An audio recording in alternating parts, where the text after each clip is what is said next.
It's great to be here, and let me congratulate the coordinating committee and the participants for this great symposium. I know it's the second one of its kind, and hopefully it's going to continue because it's gratifying to see folks in the county rally around this subject of water, both fresh water and salt water, and how it's really the lifeblood, as we've been hearing, of the county. So let me give you a little background into my family's connection with the local commercial fisheries.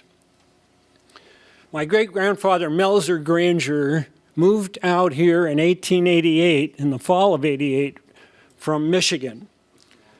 And it's kind of like the Pilgrims when they arrived on the strange New England shore in November of 1620 and almost died over the winter without the help of the local Native Americans. Our homestead on Lummi Island, as soon as they got some sort of a structure in place, one of our famous northeasters hit.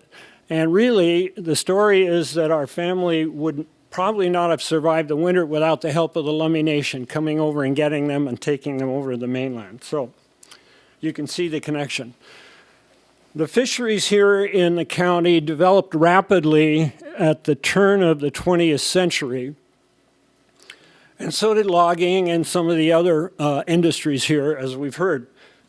These industries, unfortunately, had no understanding of the ecology or the husbandry of the fisheries, and so in some ways we're still paying that price of that ignorance. On Lummi Island alone, in the early 20th century, there were 3 salmon canneries, one big one on Village Point that was supplied by the 2 big fish traps in Lego Bay on the west side of Lummi Island for that cannery. My dad worked there as a kid, and then he never finished high school. He quit and went north on salmon tenders and trap tenders to Alaska. Besides my father, my uncles gravitated to gill netting, reef netting, and salmon tendering, and to this day I have cousins both here and in Alaska in the fishing industry. I started reef netting on Lummi in 1963 and have continued off and on to this day. In my case, fisheries in Whatcom County are primarily a family affair. Individual fishermen, sons and daughters joining them in the fishing activity, even grandchildren. And also local processors like Homeport Seafoods and Bellingham Cold Storage, Bornstein Seafoods, Icy Strait Seafoods are all family affair, family owned. In fact, the largest seafood company in the country, which has a plant in Bellingham, Trident Seafoods, is a closely held family operation. And commercial fishing, as we now know because of a study the port did a few years ago, is a $100 million industry, employing over 2,000 direct and indirect jobs just in Whatcom County. But this isn't really recognized, I think, by most of the people in the county. And so we're making an effort in a number of ways to get the maritime sector and fishing in general to be recognized as an economic force, and I'll talk briefly about that in a few minutes. The economic figures are deceptive, however. The bulk of the wealth of the fishing industry in the county, and there is real wealth, is dependent on fish resources, not in Washington State, but in the state of Alaska. Virtually no non-treaty fishermen can make a living on local fisheries, especially salmon. We're really in dire straits, but we have no herring fishery anymore. We have no bottomfish fisheries anymore. And in my case, with the reef net fishery dependent on the Canadian Fraser River sockeye and pink stocks, we're really hurting. For example, this year, there was a prediction for 5 million sockeye a mediocre run, but a run that should have given us at least some fishing time, both the reef nets and the purseine and gillnet fleet. But only 1.7 million sockeye showed up, and all those fish had to go up the river to spawn, so we had no fishing on sockeye. Likewise, there were 8 million pink salmon predicted for the Fraser this year, and only 3.7 showed up, so there was very, very little fishing time on the pink salmon resource, which is a every other year fishery down here. Every odd year, the pink show up. So over the past 4 years, it's been very difficult. Even on runs like 4 years ago when we had 25 million sockeye come back to the Fraser, a huge run, because of the warm temperature blob that you remember was sitting up in the Gulf of Alaska, shunting those fish down the east side of Vancouver Island through Johnstone Strait and into the Fraser without coming down the west side of Vancouver Island in the Straits of Juan de Fuca and up through the islands to the Fraser. So we got very little fishing catch in that case as well. And there's a fish trap, or a picture of an old fish trap. Puget Sound's rivers, as you know as well, including our Nooksack, are experiencing the same depressing figures. Why? Well, habitat degradation is certainly a factor, and we all know that. I'd say 2/3 of the people in this room are working on trying to restore habitat. Warmer water along the migration routes, yes. We've seen that with the temperature blob, and I think we're going to continue to see that kind of thing.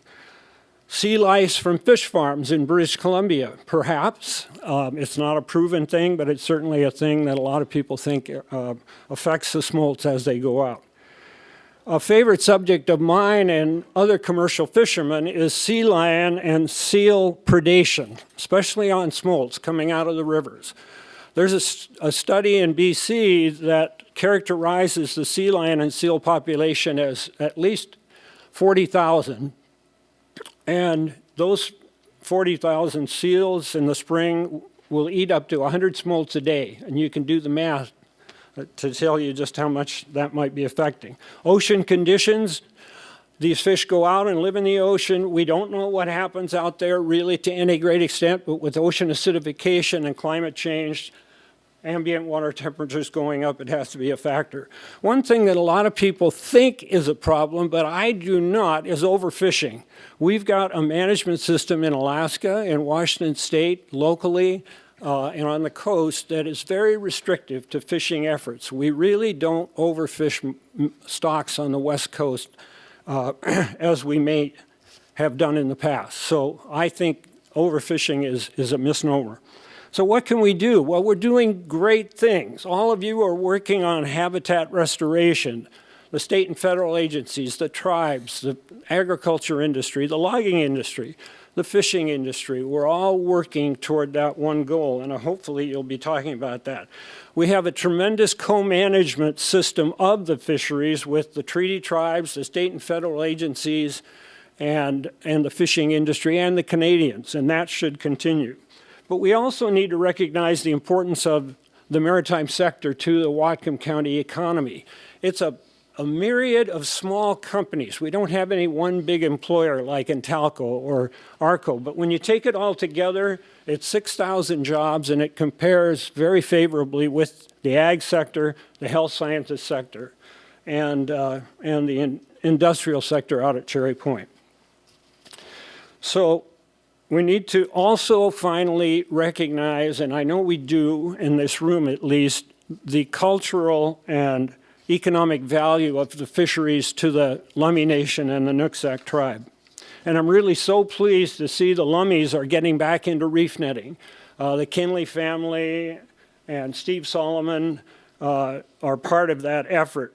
So I'll conclude by saying this weekend on Saturday is the second annual Bellingham Sea Feast waterfront event. And if you haven't been last year, come down this year. We're going to have great weather. It's the attempt by the maritime sector to bring people down to the waterfront, to appreciate what goes on down there, have some fun, learn some things. So we've got some materials in the back, Bellingham Sea Feast on Saturday. Thank you very much. I'll take a question if you have it.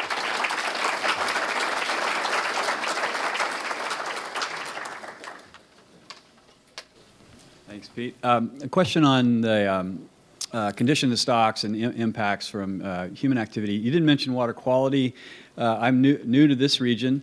I know down south there's well-proven pre-spawn mortality from as salmon enter urbanized creeks, and those impacts through particular pollutants or combination of pollutants. Is that a factor up here in any of your runs? Oh, I think it is. Definitely it is. We get major storm events just like any other area, and I'm sure there are folks here that can speak to that a lot more specifically than I can, but yeah, it's definitely a factor. And this dry weather we're having, these big highs that sit over us all summer long, or everything's drying out, and then there are winter freshets that are going to come. So, by any chance, do you have an opinion about sport fishing and how that interacts with your comment about fishing pressures? Yeah, sport fishing is a factor. It's part of the management of the fisheries. You'd have to talk about specific fisheries. Salmon, for example. It's not sport fishing and commercial fishing don't put pressure on the resource so much as they put pressure on each other. It's the allocation of that resource to a sport fishery versus a commercial fishery. We don't have that so much here, but we do have it on the coast. But we do have it with the Dungeness crab fishery. More and more, the state is allocating the sport fishing side of Dungeness fishing to the sportsmen. There's a greater percentage of that resource being taken by sport. And I know it affects the tribe. It definitely affects the non-Indian commercial fishery for Dungeness crab. So it's more of an allocation issue than an issue of preservation of the runs.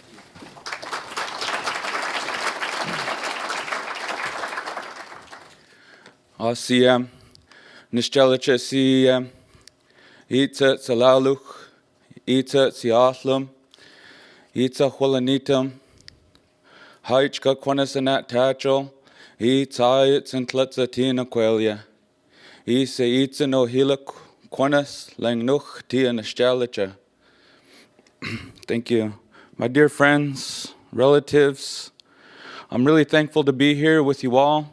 Thanking you for having me here. On behalf of the Lummi Nation, we welcome you here, and our hands go up to you. Haichka siyam. And myself, my father was a fisherman, and before that, we've been fishing since the beginning of time. And how I like to look at things, like Mr. Jim Waldo was saying, to talk about solutions. And so the things how our late elders taught us, we look at where we were in the beginning. Things were beautiful. Things were abundant. The food was abundant. The water, there was so much water. And you could, when the tide was out, the table was set. These are our words from our culture, from our elders, and that so it meant just that. The tide is out.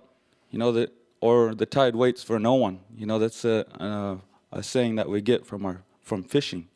But what I'm getting at is, so how it was back then. Things were so abundant until today, and the challenges that we face today with fishing, and with our rivers and our water quality and our water habitat. That's the things that we face today. And the values of our fish. The values of our fish is very important to us. The salmon, if there was no salmon, we wouldn't be here today. And every year, culturally, we have a ceremony when the first salmon comes back. we have a ceremony for our first salmon to show the salmon people that how much we appreciate them.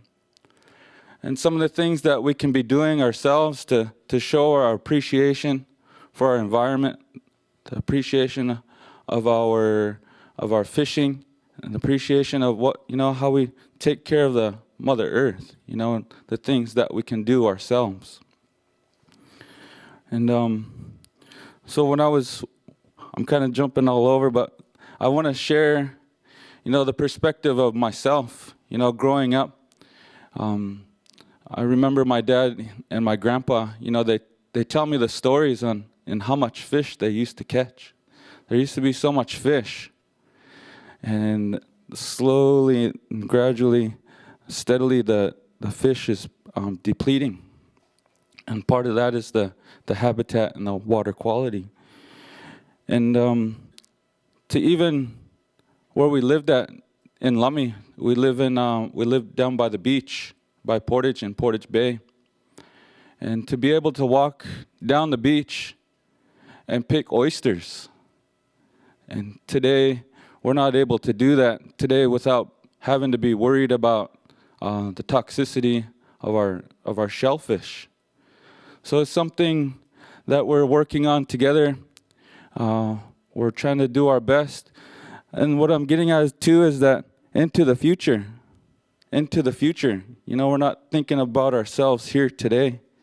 Into the future, what do we want for our children, our grandchildren, and our great-grandchildren? So there's some of the challenges that we have. We have to work together. We have to be able to work together. And what I teach my kids, I was a teacher at the Lummi Nation School.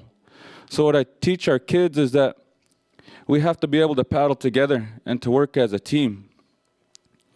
To be able to paddle together and to work as a team, because if there's just one person in the canoe paddling by themselves, the canoe, it ain't going to move as fast as if everybody else was pulling at the same time.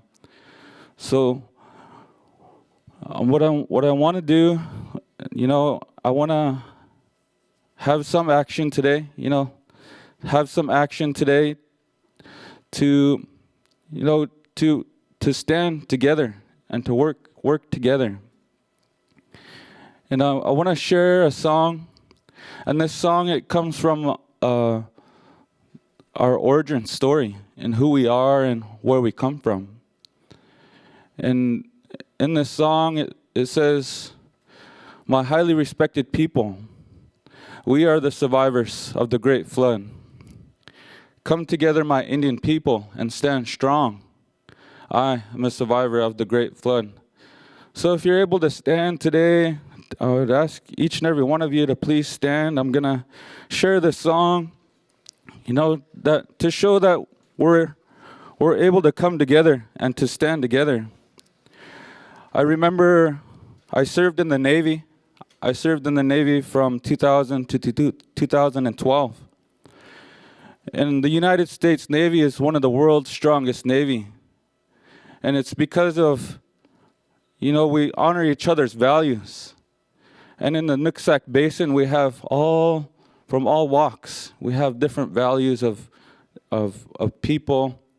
And that today I want to be able to come together and stand together.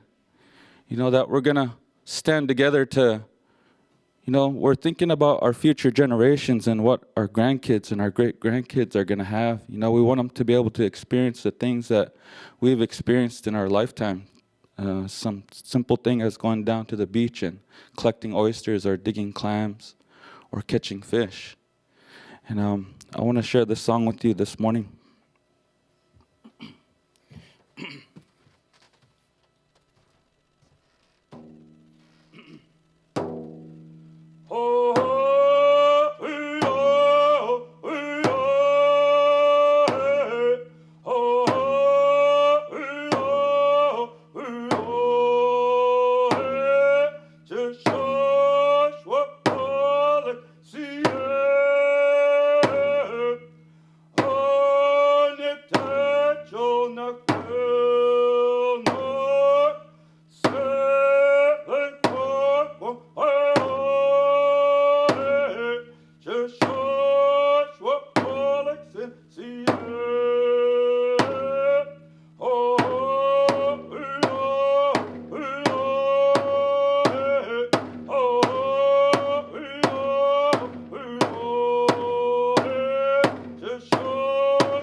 Thank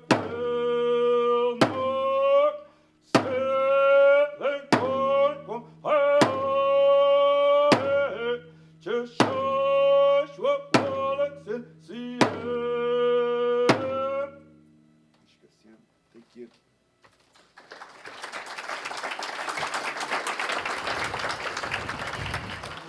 I too want to thank the organization for allowing me to be here and allowing me to come up here and speak. And I'm just thankful, Hajj Kasiyam, for each and every one of you.